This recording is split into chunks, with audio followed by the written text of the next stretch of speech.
You're really good at that, Randy. FAU, of course, been watching them on film and seen them through this year through film exchange when watching other teams. Very talented team. Offensive line is huge. Athletic tight ends, quick athletic receivers, running backs are quick as lightning. Quarterback has made a lot of plays this year with his arm and his feet. Very, very impressed. Defensively, they sub in more D linemen than anybody we've played all year. Got big guys. I think a couple of them are supposed to be back that have been out, and been impressed with that. Secondary corners can cover. I've been really impressed with their whole overall team. They've lost a couple heartbreakers right down to the wire, so we're expecting a really good football team to show up here. Excited about keeping they beat UAB last week, who's really good, and to keep all their hopes alive, like we have our hopes alive also. So it's a big game for both sides. And Coach Taggart, I've known Coach Taggart for a while. He was at Oregon and I was at Colorado, but we didn't play each other.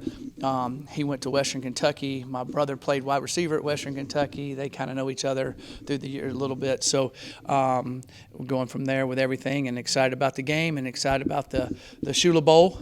Explained to the kids who Coach Shula was. I'd say 70% of our kids knew. I'd say 30% didn't. And so I told them, they did know that the Miami Dolphins were the only team to ever go undefeated. And so we went over that. And we had a little bit of history of what it stands for, what it means to this area, for the younger guys that haven't played in the game before. I don't think they've had the trophy here in a while, and that's something we would love to get back. And I know it's something they'd love to keep in Boca Raton. So any questions at this time?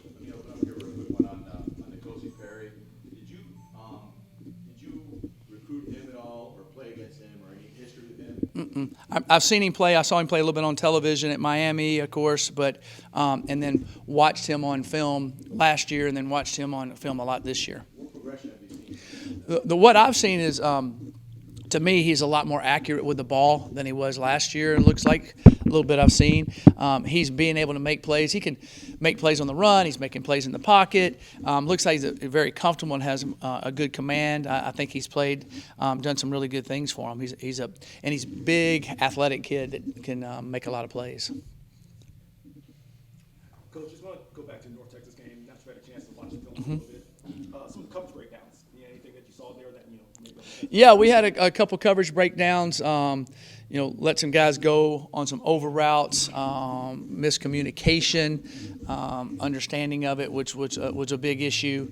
And then a couple of them, they just had a chance to hold the ball a little while, to let some things that covering a guy that long sometimes makes problems. So those are some things that we've worked on and we've covered before in other games. Didn't cover Saturday, and we can't have that happen. And the kids are understanding that and getting better at that. Transitioning to FAU, Brent Dearman's offense, any similarities at all to maybe some of the things, the principles we see in North Texas, Western Kentucky at all? Well, everybody copies stuff. They'll copy different things, but it's very similar to Gus Malzahn's offense. To me, when Gus went at Auburn, I was at Ole Miss and went against him, and then of course he was at Central Florida, and I was at Memphis. So there's some similarities there. And then Willie's offense, when I was at Memphis, we played him in the bowl game at FAU in 2020. So I see similarities of both offenses combined. And can see a lot of that, which is makes it hard to prepare for, but it gives them a lot of diversity. Following up on that, is there any benefit at all of going back and watching last year's matchup against Middle Tennessee? Brent Dearman was at Middle last year. No, we've looked at that. We've looked at the different things that he's done. He was even at Kansas. So we you as a coach, you look at everything, and then you kind of watch them, and then you go, oh, that's Willie's offense. That's Dearman's offense, and you can kind of see how they mix together. You really can. On the defensive line, number 8, defensive tackle at Memphis. He's a really, where he is. He's a really good player. He can wreak havoc by himself. He's one of those types of guys, and very impressive, good football player. The thing is, they've got 2 or 3 guys, not him, but very, very similar. I mean, not far off, and they rotate them in. So it's going to be a good test for our offensive line to be able to handle their power and strength throughout the game. And then last one, as far as FAU, defensive back TJ Young, number 2. Yeah, yeah. TJ is a good player. He was, I think, out a little bit in one of the games, and really good player, and done some good things for them. They fly around back there and are physical. So I've been impressed with them. And then also the other guy I've been impressed with is a new kid for them that's been playing a lot lately, Michael Antoine, that transferred in from Iowa State. That's from this area. He's been playing really well at corner. Coach, I want to ask you about some of the receivers for them and running backs, Johnny Ford, Devontae Wester, and those guys. Yep. Talk about your defensive approach. Yeah, so they're excellent players. Ford is quick as lightning. The other guy that's playing really well for him is Larry, number 3, McMahon, and so has Mobley. Has been doing a lot of good things. But they rotate those guys in and out. A lot of times they'll have both of them in the game together. You got to kind of find out where they are.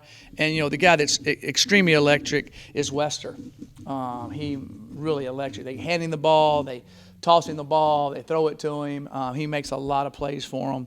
And then also number 86, Idrine, is a really big target in the red zone that they throw to all the time. So they've got some really good weapons that can make some plays, and you got to know where they are and hopefully corral them. Coach, I want to ask you about Grayson James. How would you assess his season so far from that beginning of the season to now, a couple of days away from the Sugar Bowl? Yes, Grayson has improved each week. He really has on the practice field, and in games he's improved. Now there's been some games that haven't gone as well as we'd like, but you see improvement. You see him making the second, third read. You see him sitting in the pocket, or you see him pulling it down like he should and going to run. It's always still learning in progress, but I would say from our first game when he came in and let us down, came from behind and did a really good job. I think if you just watched his pocket presence, his footwork, his eyes downfield, his being able to run the football and run it differently and better but still protect himself, you would say, wow, the kid has really improved, and he has. He's a talented young man, and I'm really excited about him playing and doing things for us, and he definitely gives us an opportunity, I believe, to win every game we play. Coach, someone I don't think we talked about much, Deverick Daniel. Yes. Made some plays. Just talk about him a little bit, his purpose. Yes, Deverick's a phenomenal young man. He transferred to us from Catawba and walked on. He's a walk-on and playing really, really well. He's a young man that in the spring kind of showed up a little bit, kind of noticed him, and then was here all summer working, and then fall camp started making more and more plays, and then we put him on a bunch of the special teams and backed up, and then as the season went along, we've had different things happen, and he's stepped up every time, and then now he's starting and playing really, really well. Been really, really impressed with his work ethic, his ability to play. He's what I call a quick twitch thinker. And what I mean by that, on the field, he can see it, he can call it, he can check it, he can play fast in his mind, and he's really extremely quick and does all that. So he's able to, he's not real big in stature, but he is big in emotion and toughness, quickness, athleticism there. And he really, he can see the game fast, and which is good. It slows down for him, which is really making him be able to make a lot more plays, and he can anticipate things happening, which is really big on the back end. Linebacker and secondary and quarterback, if you can anticipate things before the snap and kind of see it, can really make you a better player, and that's what he does really well. Does he doesn't have a scholarship yet? No, sir. And that's something that he could earn? Yes, sir. Mm-hmm. And when he's a walk-on, is that somebody that you invited, you and your assistant coaches invited to come down and came on his own? No, he was a young man that Coach Buckner, he was in the transfer portal. It's a guy that we watched on film and liked, and he was interested in Coach Buckner. We talked to Coach Buckner. One of our quality control guys was helping us with keeping track of all the walk-ons that we were interested in, and he was one we were highly interested in, and he wanted to come here and play and go to school, and it all worked out, and it's been great for us and great for him, and we're excited he's here. And another follow on that, maybe it's a sensitive thing, because how do you tell a kid, we want you out here, but we don't necessarily have a scholarship? Well, that happens a lot because we have 85 scholarships, and we have 110 kids on the team. And every year there's guys, that earn scholarships, that get opportunities to do it, move on, and they want to have a chance to play Division I football. And I can't tell you how many kids we turn away as walk-ons. There's a lot. And because we just can't, under NCAA, under Title IX rules, we can't take that many more. It's it's hard to get. The other thing that's easier for a walk-on than it used to be is, they get food, they get the travel now, they get, they able to do our tutoring, sign up for classes early. There's a lot of things they get that they didn't used to. NCAA didn't used to let them do. We could feed our players and couldn't feed them. It's crazy. Now we can feed them all we want to feed them, and they get to eat the same meals, and so all of that works well. So really, you don't know any difference in a walk-on and a scholarship player now on anything we do, except they have to pay the bill for school, which is a big difference, of course. But as far as the way it used to be almost like second-class citizen in a way, because they couldn't eat with you, they had to pay for it, they couldn't do certain things, they couldn't get as many different things, but now they get all the same things basically. How many guys, I think the 2 wide receivers that you converted at FIU from walk-on to scholarship? Ross and Blades and Dean. I think that's it right now. Yeah.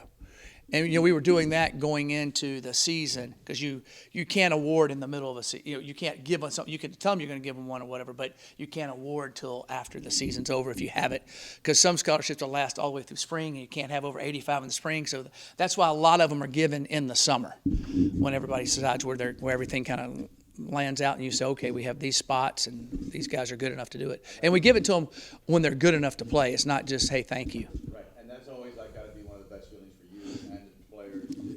Yes, it definitely is. It definitely is. And you really want to give all of them one, but you only have 85 because they're all working hard. But you have to give them the ones that you know that have a chance to play. And so they earn it. There's no doubt about it. Coach, following the game, you mentioned maybe some of the guys, were getting ahead of themselves. Some of the younger guys are reading some of the good stuff too much.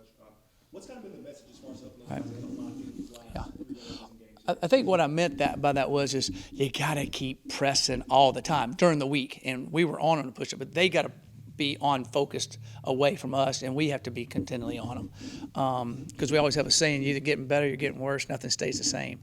And so that's kind of what I meant. And I've seen, a little bit more, I guess you'd say, a sense of urgency in practice, a little bit more of that on their side of it, not the coach's side of it. We're pushing them. You want to get to where eventually they will understand they kind of run the show.